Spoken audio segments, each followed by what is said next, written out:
I'm gonna start making the short ribs while you're finishing up. We have them already cooked, but we're gonna do a quick version of one here. I'll start the short ribs, then I'll show you how we make the gnocchis, and then we'll have the next course. So this is they call this a boneless short rib. It's actually a piece of a chuck, and it's boneless, but they call it's from that area of the cow, but it's not actually a short rib where you see that has the bone in it. It's not the part that has the bone, with the bone taken off. They're super tender when you cook them. I've done these with like at a sous vide, and you cook them at 130 degrees for 36 hours, and it's like, and then you sear it. It's like a rich ribeye steak, but it's super tender. But I did it for a gentleman that wanted to have a special menu. It was at his house, so I did this. Nobody thought it was short ribs. They thought they were getting steak. Couldn't convince him that it was short ribs, so it just didn't didn't come out the way he expected. I mean, he knew what it was going to be like, but his guests didn't. They were looking for a braised. It's tender, but it's definitely different. So we take not all the fat off, but most of it, because it ends up in the sauce.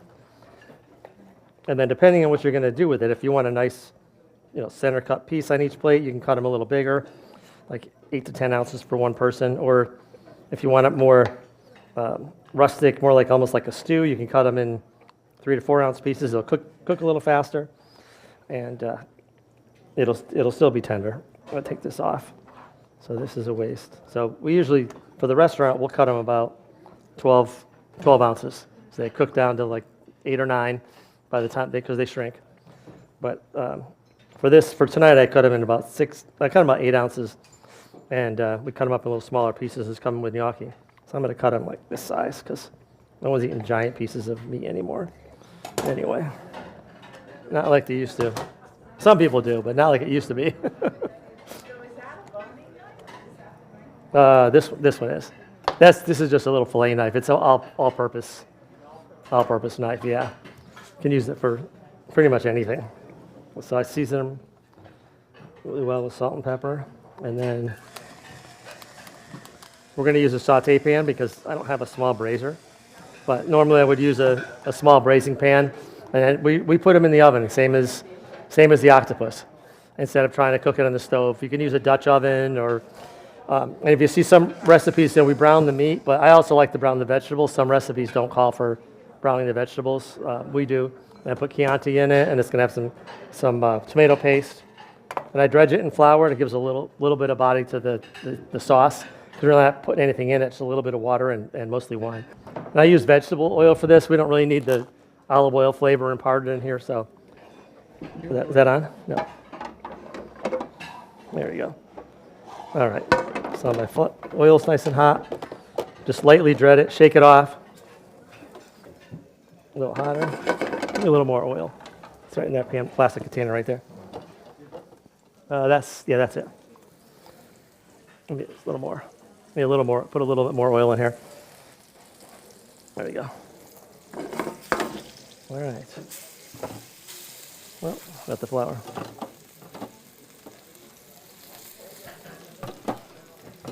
All right. Thank you. So we serve a short rib at the restaurant. We serve it with a horseradish mashed potato, and it's cooked with Burgundy wine. But today we did this luncheon in December for the Palm Beach Food and Wine Festival, and this was our second year with them. There's these chefs from New York. I don't know if anybody's heard of them. The father's name is Larry Forgione. He's a little bit older than me. So he had restaurants in the 80s in New York City, and he was like the godfather of American cooking. He went to the Culinary Institute of New York, and then he went to Europe, then he came back, and he started a company called American Spoon Foods. It's up in upstate New York. He was the first chef up there to bring food down from upstate New York. So everything was coming either from Europe or just wherever it was coming from. And he became famous, wrote some books. He had a restaurant called An American Place. I think he's like 5 years older than me. And so my wife and I had opened our first restaurant in Tequesta before we opened Chardonnay. And so we went up to New York and Connecticut every year for our vacations. We closed for 6 weeks. Her parents were in New Jersey. My family was in Connecticut. So we'd always go to New York City to the new restaurants. So we went, I think it was 1984 or 1985, we went to his restaurant. It was called An American Place. And we just thought it was amazing back then.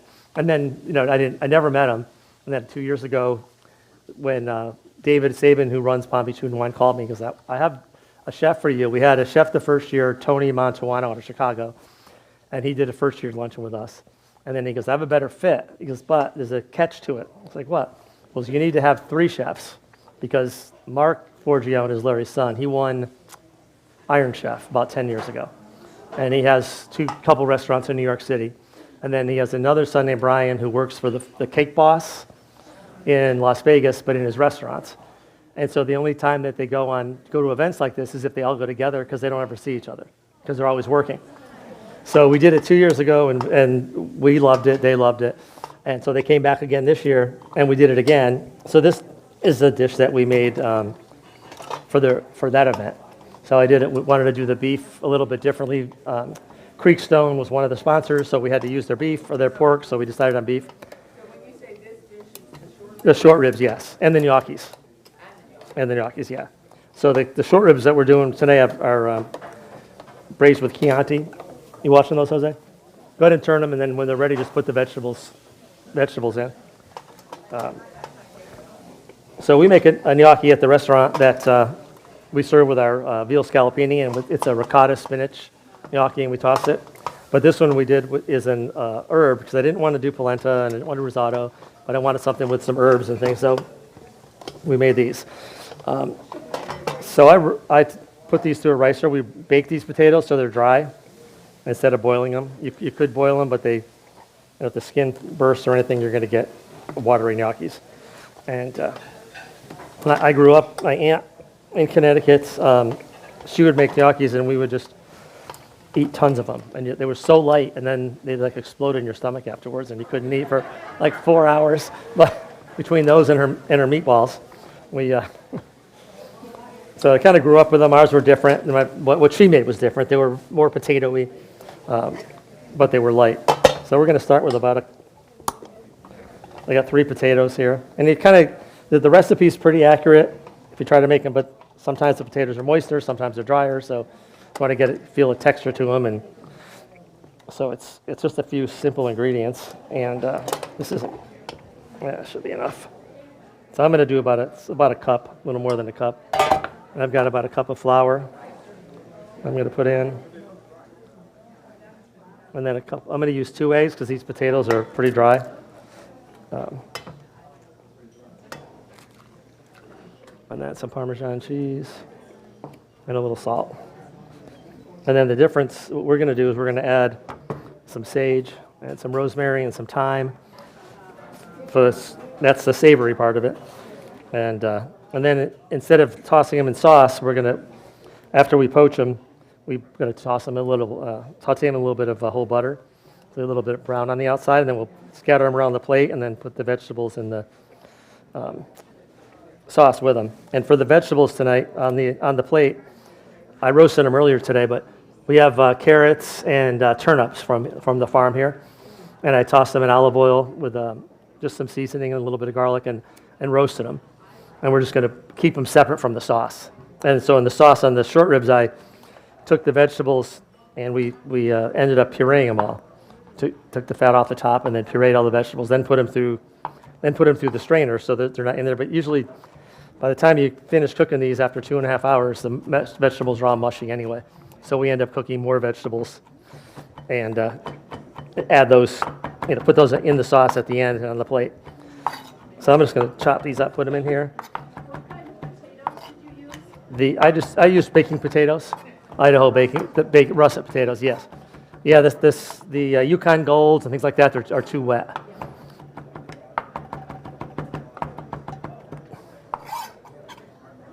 I've seen it made with purple potatoes now. I think you have to add a little more flour, but I've seen they look pretty neat. All right, some rosemary.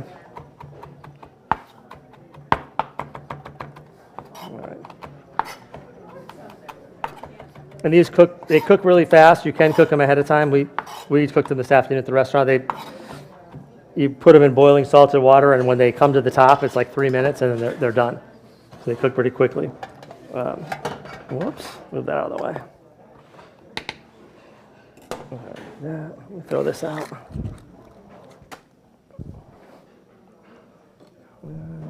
Put the, Jose can put the wine in there. I'm going to start it with a spoon. And you want to stir it for a short amount of time as you can, because they'll get tough. You can go ahead and start the gnocchis back there. See, it's a little wet, so I'm going to add a little more flour. And then it's come the consistency of a pasta dough, but not as tough. Not quick, like that. There we go. As soon as it forms the ball, then they're set. There. And then if they're a little sticky, when you roll them, you can add a little more flour. So just flour your table and then just roll them. About that size. And you see sometimes they have a little thumbprint in them. Sometimes they roll them over a board that's got lines on it. For these, we just left them as they were, but sometimes you'll go like people will do this, has a little indentation in it. You do it with your finger, but it's not. You don't have to. And he's got some. That water boiling yet? No. In the pot, almost. All right. I'm going to roll these out, and then when the water boils, we'll put some in there, but we'll start setting up the plate so you can eat. And I'm going to. And they don't have to be the same size. It's just they look pretty rustic. So the idea was to hold the sauce. Yeah. Now, of course, what we're doing today doesn't need it. But if you were doing like a tomato sauce that was cooked all day and you've got little pieces of meat in it, you'd want it to hold the sauce. And I think that's the reason for the little lines if you use the board also. But we're gonna brown them so a little bit crunchy on the outside today.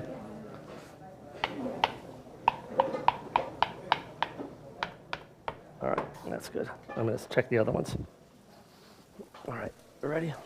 All right, a little tomato paste. There we go.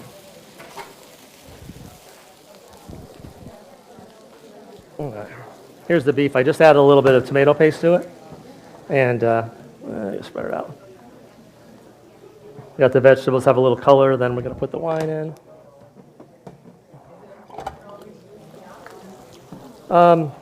Cheap Chianti. Yeah, actually, the one we did for the event, I used inexpensive Barolo because it was a little heartier. So you could use that too, but it gives it a little flavor, a little different flavor. If you're buying just big jugs of wine, it's still wine, but it's just at the end, if you reduce the sauce down enough, you could tell the difference. So then this I would just add a little bit of water. We just throw these in whole. A little piece of this, piece of rosemary, and then let it braise for a couple of hours. But I would put water in about this far up, so it's got enough liquid to braise in. I just don't have a stove right next to me. All right, this is done. Another pan. All right, we can start setting up. Go ahead and get the meat. It's out of the back. Got the meat? Yeah, you Good. See if you give me more pans. Any more Teflon pans? No. I'll use these as long as they get hot.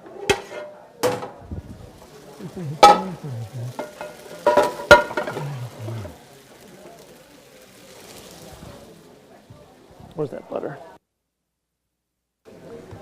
So the gnocchis, we're putting some whole butter in the saute pan, and just getting a little bit of color, little texture, and then grab those vegetables too, Jose.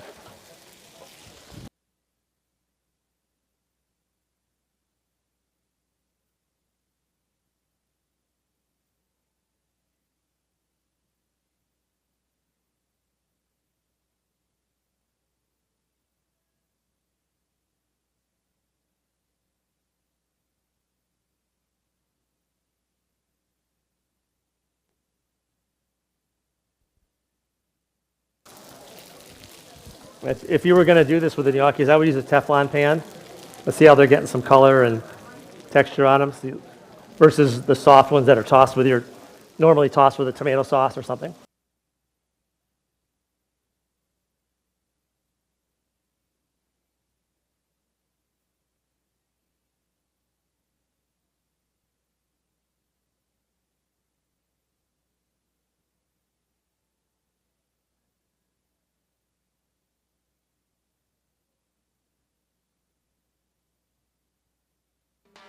Chefs in the kitchen, turning up the heat for the feast.